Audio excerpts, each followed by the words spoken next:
Welcome, travelers, to Adventures in Security. In this video, we explore common authentication and authorization technologies and how we use them to secure information resources on-prem and in the cloud. You can download the video script, including the bibliography, from the link in the description. In this video, we'll build a practical map of advanced authentication and authorization technologies, what they are, how they work, and where you actually use them. Think of identity like a building. Authentication is checking your ID at the door. Authorization is what rooms you're allowed into once you're inside.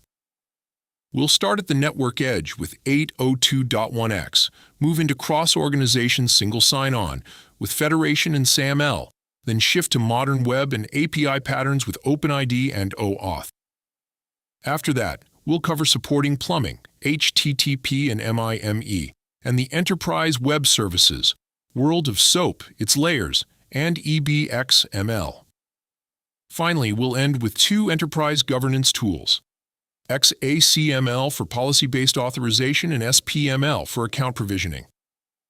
By the end, you should be able to look at a real system and say, this piece authenticates, that piece authorizes, and here's how trust and data flow between them.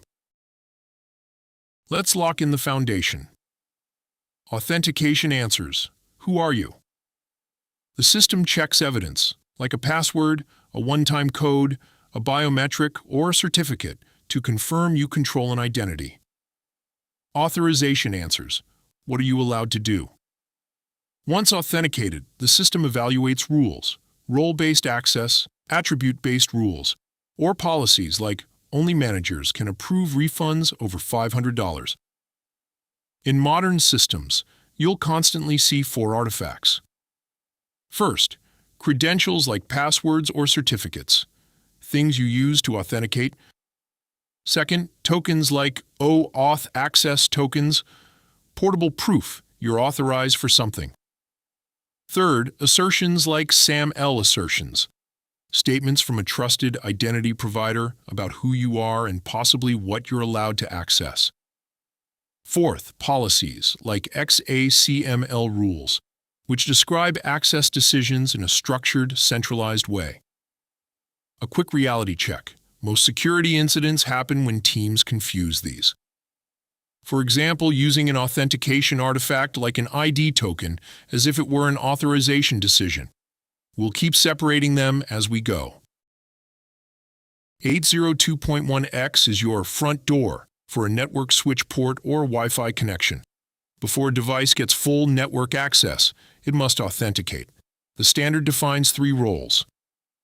First is the supplicant, the endpoint device, like a laptop. Second is the authenticator, the switch or wireless access point controlling the port. Third is the authentication server, commonly a radius server tied into your identity directory. Here's the flow. When the device plugs in, the port is placed into a controlled state. Think lobby only. The device and authenticator exchange, EAP messages, EAP over LAN, is often called ePOL. The authenticator relays those messages to the authentication server, frequently using radius. If authentication succeeds, the port is opened, and you may also apply authorization outcomes like VLAN assignment or downloadable ACLs. How do we use it? Enterprises deploy 802.1x to prevent rogue devices, enforce employee versus guest separation, and require certificates or strong credentials before network access. Federation is how you log into a service run by Organization B using your identity from Organization A without creating a new password at B. That's the core idea. Separate authentication from the application by outsourcing identity to a trusted provider. The actors are usually an identity provider, IDP, and a service provider, SP, sometimes called a relying party. The IDP authenticates the user, then issues a statement, often an assertion, saying, "This user authenticated successfully at this time using this method," and may include user attributes like affiliation or email. Federation only works if trust is engineered. That means exchanging metadata, managing cryptographic keys, agreeing on identifiers, and defining attribute release rules. In many sectors, like higher education, federations provide shared governance, so thousands of institutions can interoperate without one-off agreements for each pairing. How we use it: workforce single sign-on, partner portals, and academic resource sharing. Operationally, it reduces password sprawl and centralizes authentication controls like MFA, logging, and account lifecycle management. SAML is one of the most common federation standards, especially for workforce and institutional single sign-on. It's an XML-based framework that standardizes how identity information is packaged and exchanged. The star of the show is the SAML assertion. It can include an authentication statement, the user authenticated, attribute statements, claims like department or entitlement, and sometimes authorization-related info. SAML also defines protocols and bindings for how messages move, often through the user's browser. A classic SAML web SSO flow looks like this. You try to access an SP. The SP redirects your browser to the IDP with an authentication request. The IDP authenticates you, maybe with MFA, then returns a SAML response containing an assertion back to the SP, usually through an HTTP post. The SP validates the signature, checks conditions like audience and expiration, then creates a local session. How we use it: single sign-on to SaaS apps, campus federations, government portals, and partner ecosystems where XML-based interoperability and mature tooling matter.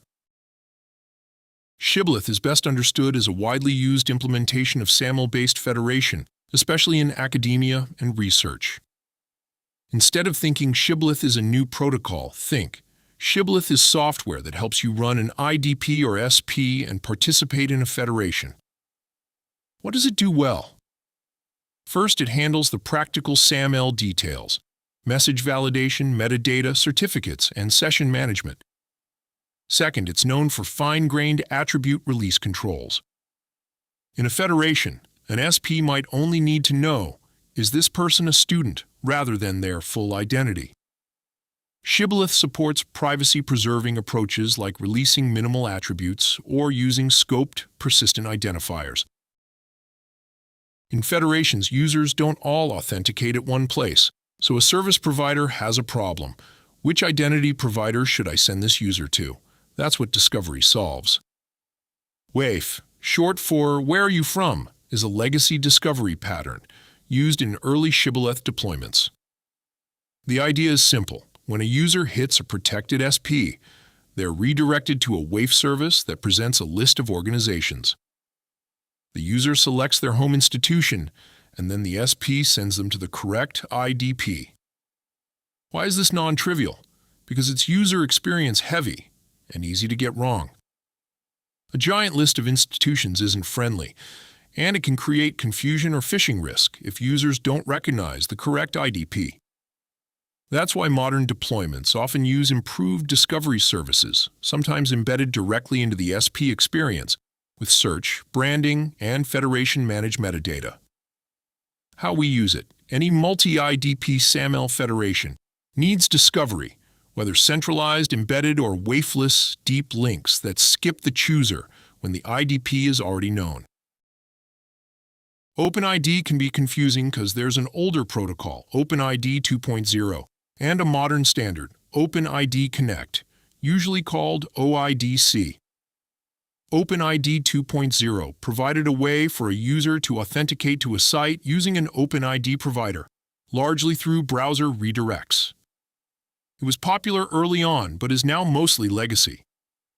OIDC is what you'll see in most modern systems. It's an authentication layer built on top of OAuth 2.0. That's the key. OAuth is about authorization to APIs. OIDC adds standardized identity, so an application can verify who the user is. In OIDC, the central artifact is the ID token, usually assigned JWT. It contains claims like the issuer, the user's identifier, the audience, the client app, and timestamps. OIDC can also provide profile data through the user info endpoint. How we use it: consumer login, social login, mobile apps, modern web apps, and cloud-native services. OIDC tends to be easier than SAML in JSON/REST environments and integrates smoothly with API authorization patterns. Auth 2.0 is the backbone of modern API access. It solves a specific problem. How can an app access a user's data without collecting the user's password? OAuth defines 4 roles. The resource owner is usually the user. The client is the app requesting access. The authorization server issues tokens after the user approves access. The resource server hosts the protected API. A typical flow. The client redirects the user to the authorization server. The user authenticates and consents, and the client receives an authorization code that it exchanges for an access token. The access token is then presented to the resource server, often in the HTTP authorization header, as a bearer token. How we use it: third-party integrations. Allow this app to access your calendar. Microservices authorization, and enterprise API gateways. A major best practice is to keep tokens scoped and short-lived, and to use refresh tokens carefully. Also remember, OAuth tokens don't automatically tell you who the user is. That's where OIDC comes in. Certificate authentication uses cryptography instead of shared secrets. A certificate, usually X.509, binds a public key to an identity, signed by a trusted certificate authority. A common implementation is mutual TLS or MTLS. In normal TLS, the server proves its identity to the client. In MTLS, the client also presents a certificate, and the server validates it. The actual proof happens because the client demonstrates control of the private key associated with the certificate. So it's not just showing a file, it's proving possession. How do we use it? Great for device authentication, managed laptops, IoT, service-to-service authentication in zero-trust networks, and B2B integrations, where partners exchange certificates and PIN trust. Strengths: phishing-resistant, strong cryptographic assurance can be automated with device management. Challenges: certificate lifecycle, issuance, rotation, revocation, and operational complexity. If you can't manage the PKI well, certificates can become either brittle or dangerously long-lived. Done right, though, certificate auth is one of the strongest building blocks you can deploy. Before we talk more identity protocols, we need the roads they travel on. HTTP is a stateless application layer request/response protocol, the foundation of the web. Stateless means each request should contain enough context to be processed without relying on server memory, although we often simulate state using cookies or tokens. Identity systems use HTTP constantly.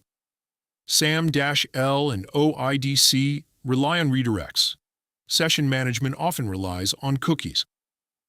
API authorization commonly uses the authorization header to carry bearer tokens. Even logout and error flows are driven by HTTP status codes and response headers. Then there's HTTPS, which is HTTP over TLS. HTTPS is crucial because it provides confidentiality and integrity for these identity artifacts. Without TLS, tokens and session cookies can be stolen by anyone watching the network. How do we use this?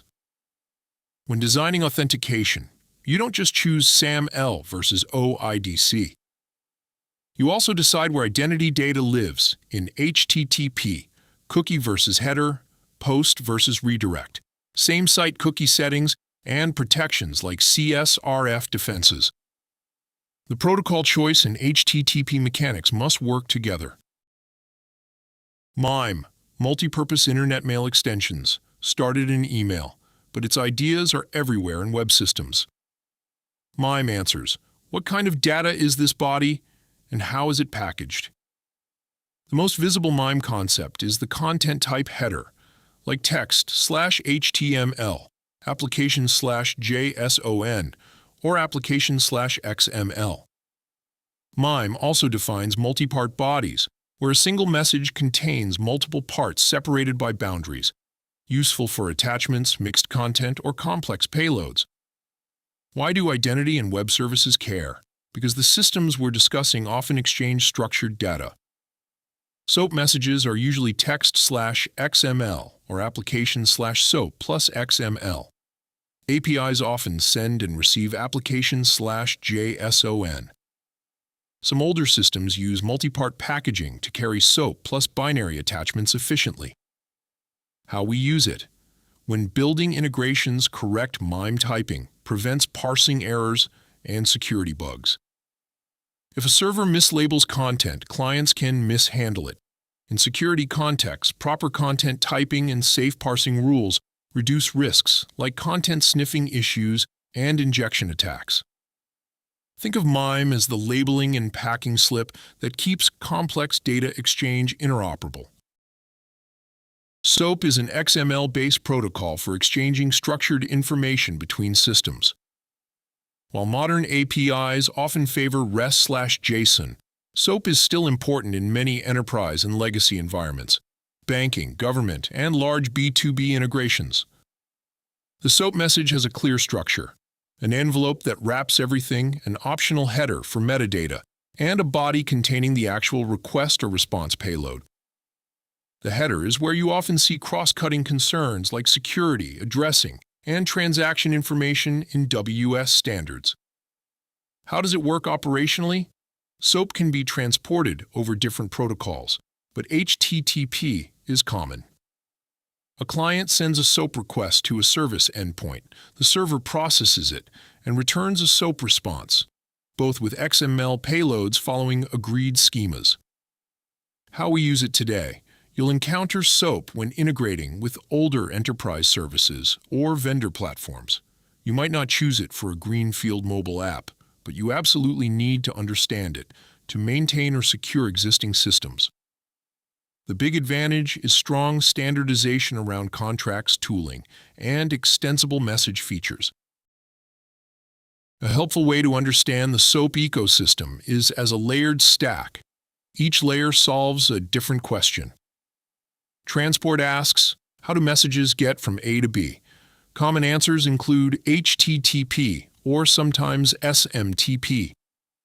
Messaging asks, what is the standardized message format? That's SOAP, the envelope, header, and body structure that makes messages interoperable. Description asks, what operations exist? What inputs do they accept?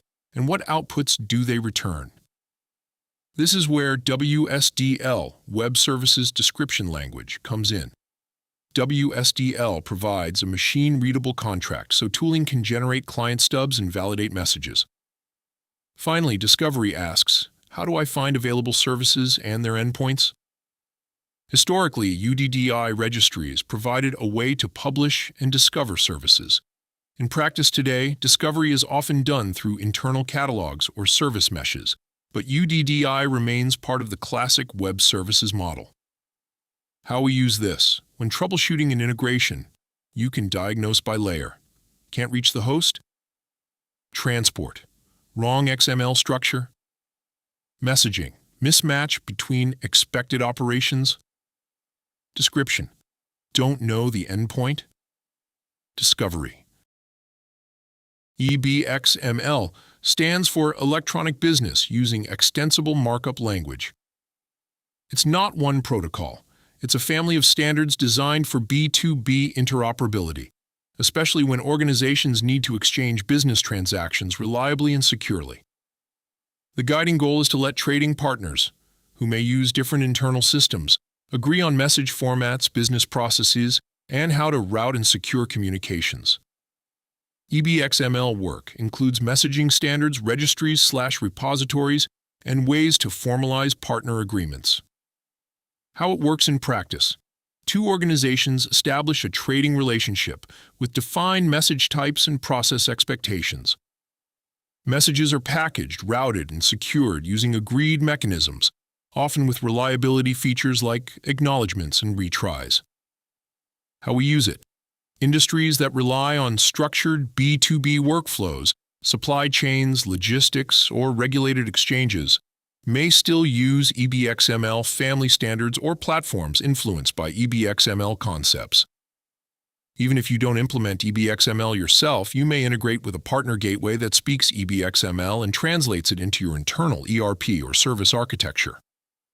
The key takeaway is that ebXML is enterprise-grade B2B plumbing, emphasizing governance and interoperability.